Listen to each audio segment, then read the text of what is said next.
Good day mga koys, so pasok na nga ang Gilas Pilipinas sa quarterfinals. Kung ngayon mga koys, nakasit na ang laban ng Gilas Pilipinas versus Iran para sa quarterfinals dito sa 2023 Asian Games sa China. So dito nga mga koys, matapos talunin ng Gilas Pilipinas ang bansang Qatar dito sa qualification round, ay ngayon haharap ang Gilas Pilipinas sa mas delikadong Iran. So ang Qatar naman mga koys ay nalaglag na dito sa torneo at papasok para sa classification match. Pero kung bago ka pa lang sa aking munting YouTube channel, baka pwede mo namang i-like and subscribe.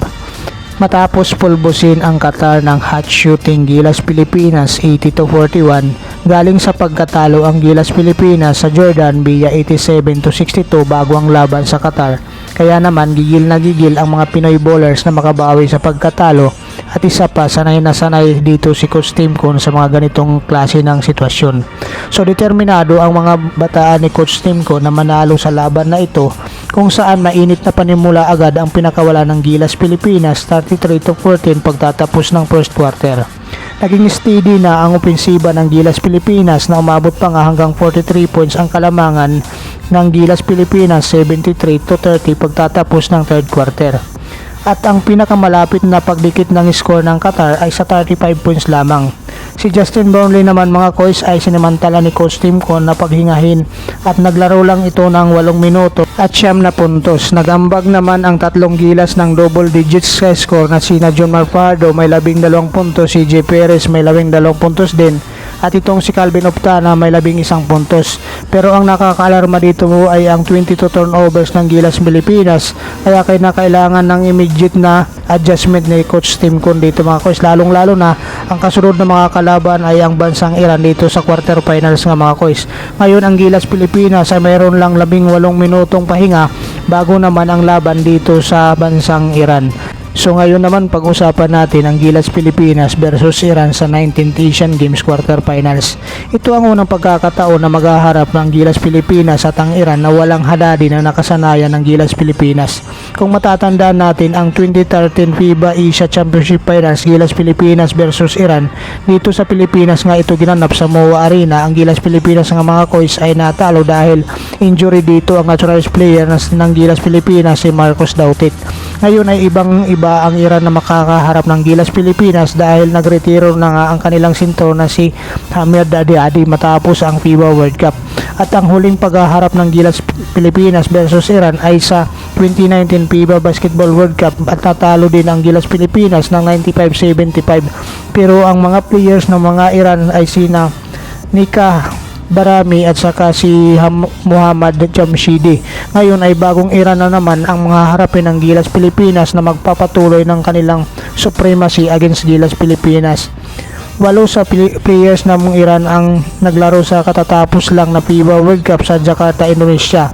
Pero katulad ng Gilas Pilipinas, ang ilang mga players din nila ay skip ng Asian Games dahil naglaro nga ito ng bilang mga import sa ibang bansa. Katulad kay Muhammad Amini, ang kanilang top scorer sa World Cup ay nasa Monaco sa Prince League, at si Vinami Achali naman ay nasa German Club Gladiator. Kaya dito nga mga koys, ibang iba ang makakaharap ng Gilas Pilipinas dahil ang Iran ay mas pinabata sa ngayon dahil 26 years old nga ang average age ng mga player nga nila ngayon mga koys. Kung ang kanilang mga veteranong player nga ay nasa labas ng bansa katulad ng ating mga player ng Gilas Pilipinas, sapagkat ito nga ay mga import sa ibang bansa mga koys. So ngayon mga koys, ang inaasahan ng Iran ay itong 27 years old, 6'4" na si David Risaifar na nag-average nga ito mga koys ng 17 points, 8 out of 17 galing sa 3-point area dito sa katatapos lang na preliminary round sa Asian Games. So ngayon mga koys, itong batang si Risaifar ang magdadala dito sa opensiba ng kanilang team na Iran. So ngayon mga koys, ito ang kailangan mabantayan ng Gilas Pilipinas o malimitahan pa kung kinakailangan para tayo ay magkaroon ng tsansa na manalo dito nga sa Iran. Dahil ang Iran nga mga koys, ito yung top 1 dito sa Group E, kung saan nga ay winalis nga lang nila ang kanilang mga kalaban dito sa preliminary rounds.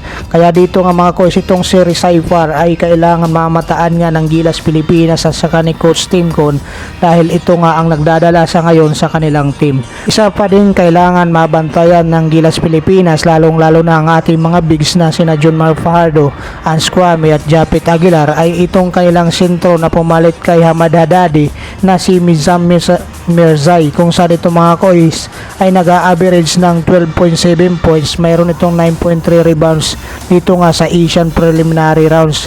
Kaya mga koys, kinakailangan din itong mabantayan ng Coach Tim Con at saka ng Gilas Pilipinas, lalong lalo na ang ating mga bigs dito sa laban na ito. Kung kinakailangan i-double team mga koys, ay kailangan gawin na ito. At ito isa pa sa pinakamatinik na backcourt ng Iran ngayon mga koys, na kailangan din talagang mabantayan ng Gilas Pilipinas at saka ni Coach Tim Con, ay itong si Muhammad Zina Bahidi.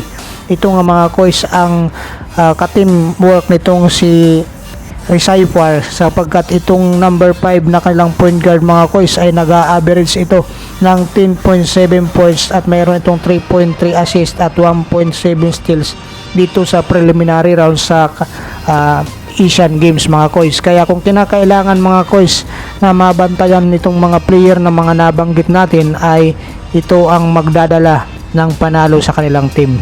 So ngayon mga koys, ilang porsyento ba ang sa tingin nyo ang pag-asa ng ating Gilas Pilipinas na makausad dito sa quarterfinals kaharap itong bansang Iran? I-comment nyo lang dyan sa below mga koys at ating pag-uusapan yan. Ako nga pala mga koys, si Engineer Koys TV ang nagsasabi sa inyo, God bless you always. Maraming salamat. Bye bye.